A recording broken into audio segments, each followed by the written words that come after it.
Oke teman-teman, bertemu lagi dengan saya Pak N di ruang virtual perkuliahan statistik bisnis. Pertemuan ke-9 bagian kedua ini kita akan melanjutkan materi perkuliahan kita tentang analisa regresi, di mana pada bagian pertama sebelumnya kita sudah bahas tentang korelasi linear. Begitu kita jaga fokus belajarnya agar perkuliahan ini lebih bermakna. Teman-teman, setelah di sesi sebelumnya kita sudah mendapatkan tujuan dari analisis korelasi itu untuk mengetahui hubungan antar variabel, di mana kita sudah menguji kekuatan hubungan tersebut dan juga kita sudah mendapatkan arah dari hubungan antar variabel tersebut serta signifikansinya. Nah, dalam analisis regresi ini bertujuan untuk mengetahui pengaruh suatu variabel terhadap variabel lainnya. Dalam persamaan regresi, yang merupakan persamaan matematika yang mendefinisikan hubungan antar dua variabel, dituliskan Y sama dengan A ditambah BX, dengan Y dan X merupakan variabel, A bilangan konstanta, sedangkan B itu merupakan koefisien daripada X atau dalam persamaan linear sering juga kita sebut dia gradien atau kemiringan. Teman-teman, kita tahu bahwa analisis regresi ini merupakan analisis hubungan antar variabel dependen dan variabel independen. Ada dua jenis hubungan antar variabel dependen dan independen di dalam analisis regresi sederhana ini, yaitu hubungan positif dan hubungan negatif. Hubungan positif antar variabel dependen dan variabel independen terjadi jika kedua variabel bergerak dalam arah yang sama. Ketika variabel independen naik, maka variabel dependen juga mengalami kenaikan, seperti terlihat dalam grafik ini,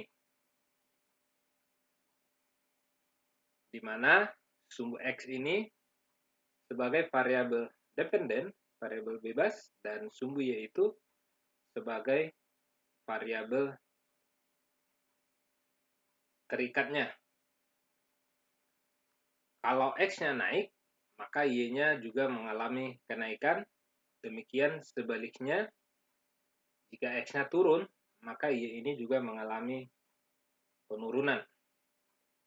Nah, hubungan seperti inilah yang disebut hubungan positif. Contoh hubungan positif ini kita misalkan di sini besarnya pengeluaran iklan ya, dan penjualan. Pengeluaran iklan berada di sumbu X dan volume penjualan berada di sumbu Y sebagai variabel terikat. Besarnya pengeluaran iklan adalah variabel independen, sedangkan besarnya volume penjualan adalah variabel dependen. Ketika pengeluaran iklan mengalami kenaikan, maka volume penjualan akan meningkat, dan sebaliknya. Jika pengeluaran iklan mengalami penurunan, maka volume penjualan juga akan mengalami penurunan.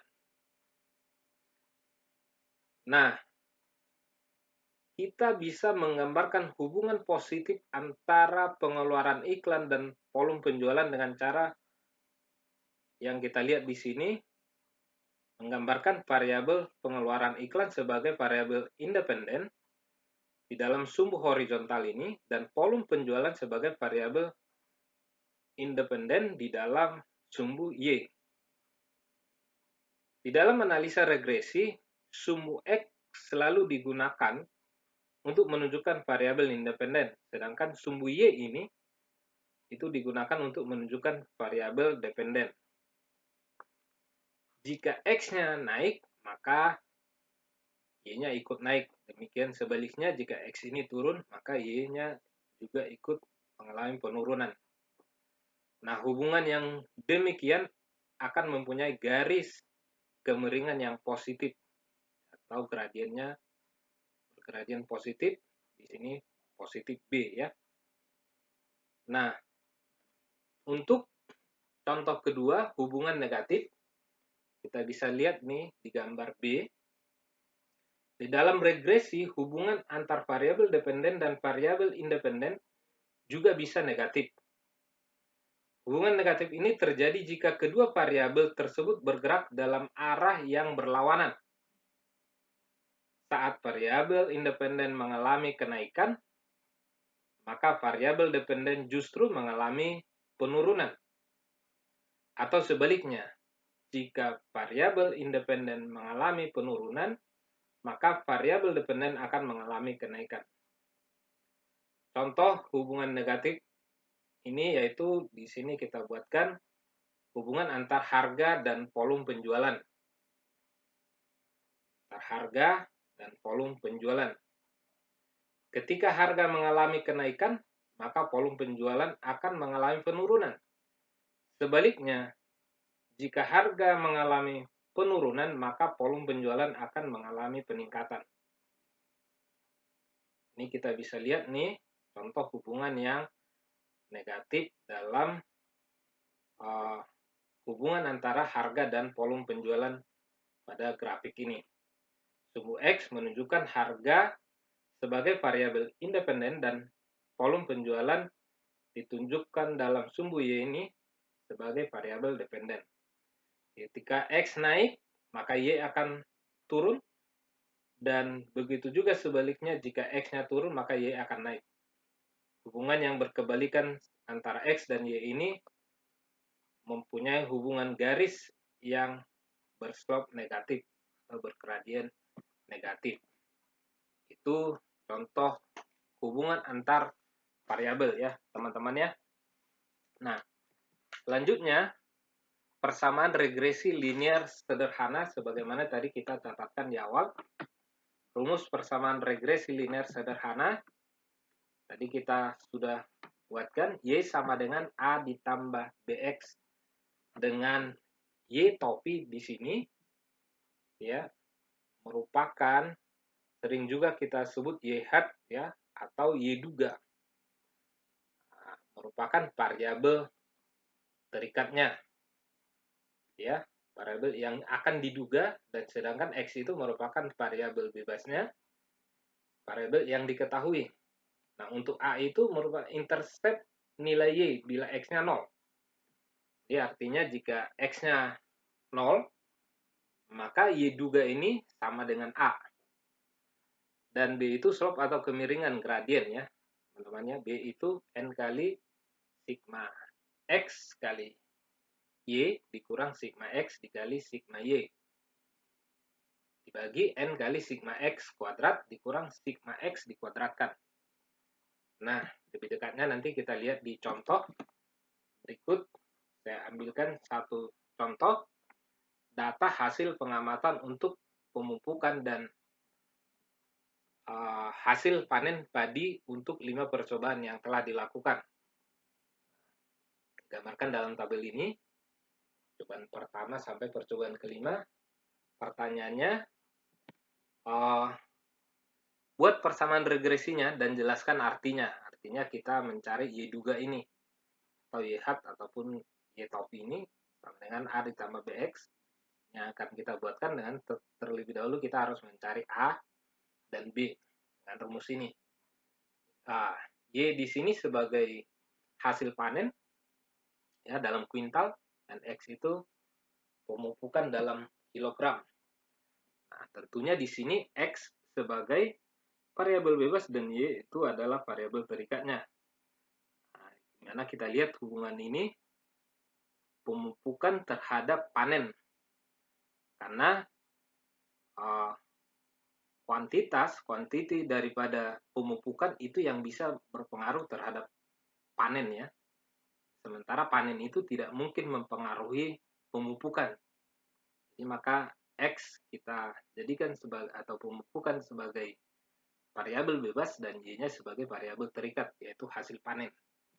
Nah, cara penyelesaiannya di sini ya, untuk menyelesaikan kita perlu buatkan tabel sebagai alat bantu ya. Dengan N sama dengan 5 percobaan, 5 kali percobaan ya, ataupun banyak sampelnya 5 ya. X-nya tadi urutannya.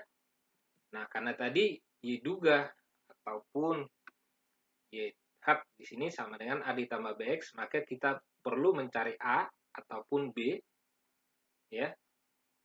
Ini B itu N kali sigma X dikali Y dikurang sigma X kali sigma Y. N kali sigma X kuadrat dikurang sigma X dikuadratkan. Nah, N-nya tadi sudah kita dapatkan 5. Maka di sini kita perlu mencari sigma X, sigma Y, sigma X kuadrat, dan sigma X dikuadratkan. Nanti tentunya telah kita mendapatkan sigma X kuadrat ini. Nah, setelah tadi kita buatkan Y ini kita gunakan Excel aja ya teman-teman ya, biar lebih gampang. Sehingga langsung dapat jumlahnya atau totalnya atau sigmanya. Nah, kita butuh satu lagi X kuadrat. Ya, karena di sini kita butuh sigma X kuadrat. Nah, X ini dikuadratkan, lalu dijumlahkan. Ini hasilnya. Kemudian kita butuh lagi Y kuadrat. Lalu dijumlahkan. Y ini 12 kuadrat. Ya, itu saja ya. Lalu dijumlahkan. Lalu satu lagi kita butuh X kali Y. Lalu dijumlahkan. Ya. Jadi langsung buatkan ini tahap-tahapannya. Nah, yang pertama kita cari B-nya dulu ya. B itu tadi N kali sigma X kali Y. X kali Y tadi, ini sigmanya 1014 kalikan 5 dikurang sigma X dikali sigma Y. Sigma X-nya 41, sigma Y-nya 113. Kemudian dibagi N kali, N-nya 5 kali sigma X kuadrat. Nah, ini 395 kuadrat, sigma X kuadrat dikurang sigma X dikuadratkan, 395 dikuadratkan. Nah, sigma X kuadrat, nah ini dikuadratkan ya teman-teman ya. Oke, jadi kalau tadi sigma X kuadrat, dia 395, kemudian yang ini sigma X dikuadratkan. Sigma X ini, total X ini lalu dikuadratkan, 41 kuadrat. Lalu dibagikan, nih silakan dicek sendiri nanti mungkin ini pembulatan ya, 1,5. Itulah nilai B di sini. Kemiringannya. Berarti dari sini sebenarnya kita udah bisa lihat ini positif. Berarti kemiringannya nanti positif. Nah, di sini nilai B-nya positif. Kemudian, untuk mencari A kita butuh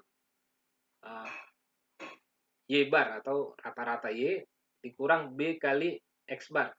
Rata-rata X ya.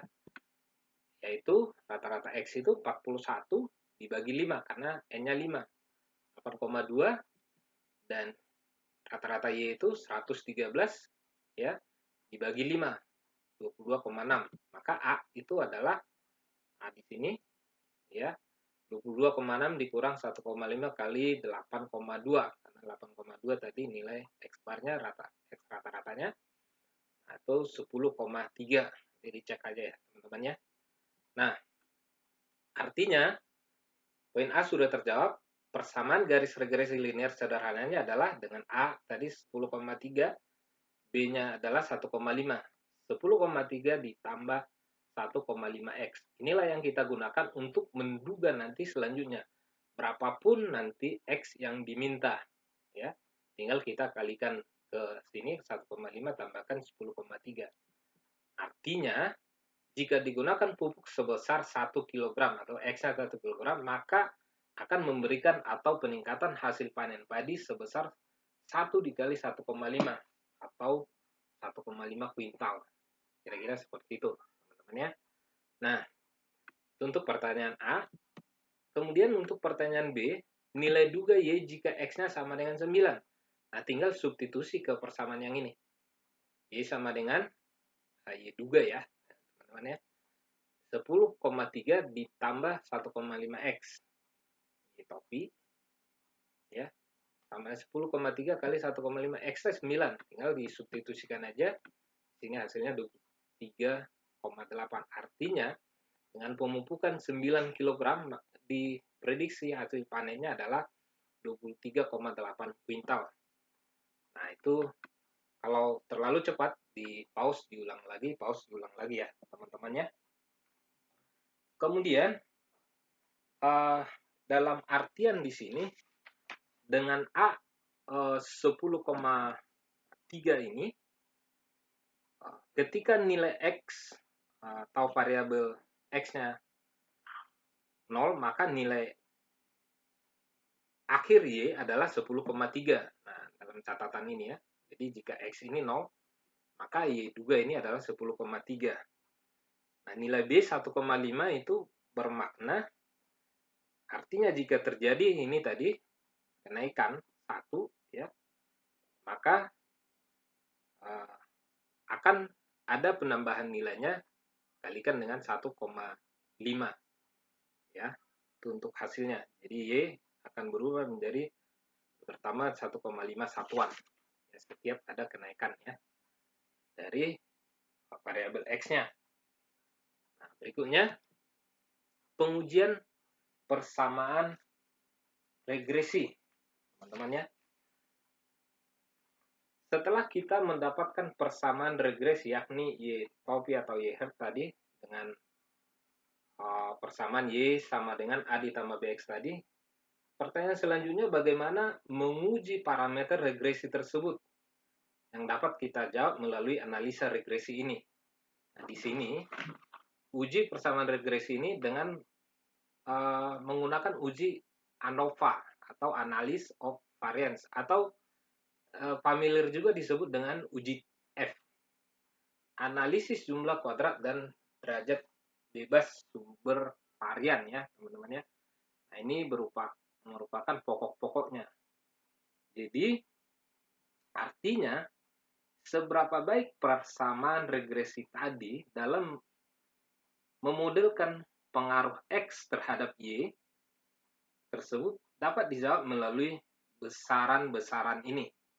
Nah, ini sebagai komponen daripada uji ANOVA tersebut. Ada jumlah kuadrat JKT sigma Y kuadrat, ada jumlah kuadrat A JKA sigma Y kuadrat dibagi N, ada jumlah kuadrat sisa JKS ya, JKT dikurang JKA dikurang JK ya, tadi ya, ikutin aja nih JKT, dan jumlah kuadrat galan ya. Jumlah kuadrat galan ini diperoleh Y sigma Y kuadrat dari K. Jadi di posisi berapa ya tertentu dikurang sigma YK pada posisi tersebut pada dikuadratkan dibagi NK. Untuk jumlah kuadrat tuna cocok JKTC itu sama dengan JKS dikurang JKG. Nah, sehingga untuk model yang baik itu harusnya JKS ini harus lebih besar daripada JKG. Teman-teman ya. Nah, komponen berikutnya ada rata jumlah kuadrat. RJK ada rata-rata jumlah kuadrat B per A. Nah, dengan derajat kebebasan ya, derajat kebebasan dBA untuk rata-rata jumlah kuadrat RJK, derajat kebebasannya adalah 1, dan untuk rata-rata jumlah kuadrat B per A, derajat kebebasannya adalah 1 juga, sedangkan rata-rata jumlah sisa RJKS, derajat kebebasannya adalah N kurang 2. Ini juga ada di sesi sebelumnya ya, teman-teman ya. Nah, ini kita ambil rumusnya saja. Untuk contoh soal nanti kita langsung di pertemuan berikutnya. Nah, ini komponen-komponen dari pengujian persamaan regresi ya dengan menggunakan uji ANOVA, Analysis of Variance, atau uji F. Nah, kita lanjut uji linearitas garis regresi.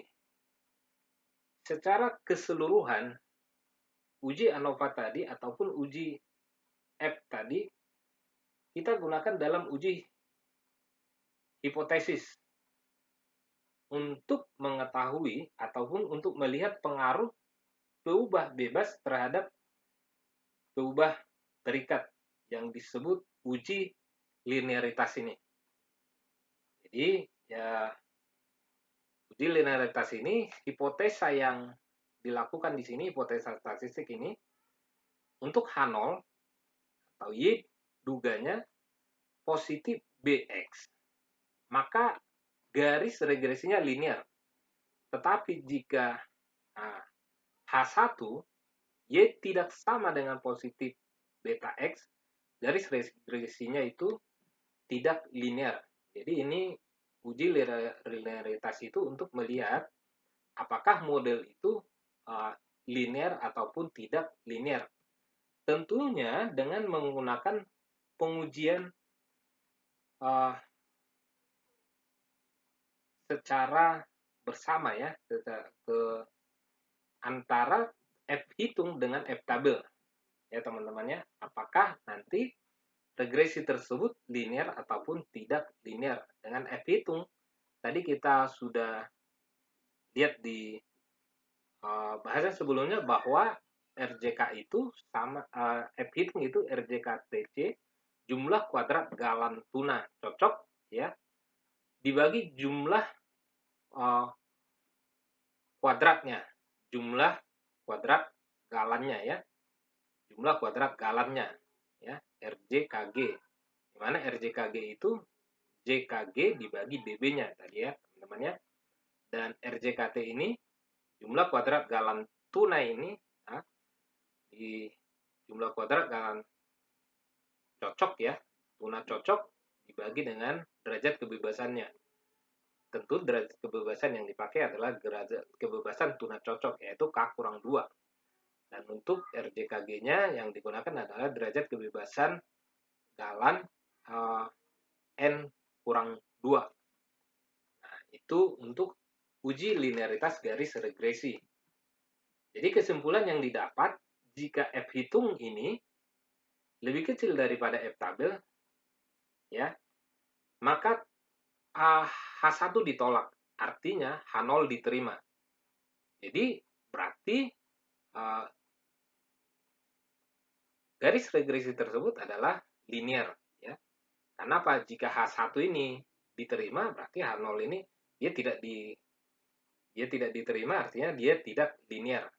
Itu gunanya uji linearitas garis regresi ini teman-temannya. Jadi untuk membuktikan apakah F hitung lebih kecil daripada F tabel ya teman-teman ya. Nah, berikutnya uji signifikasi persamaan regresi.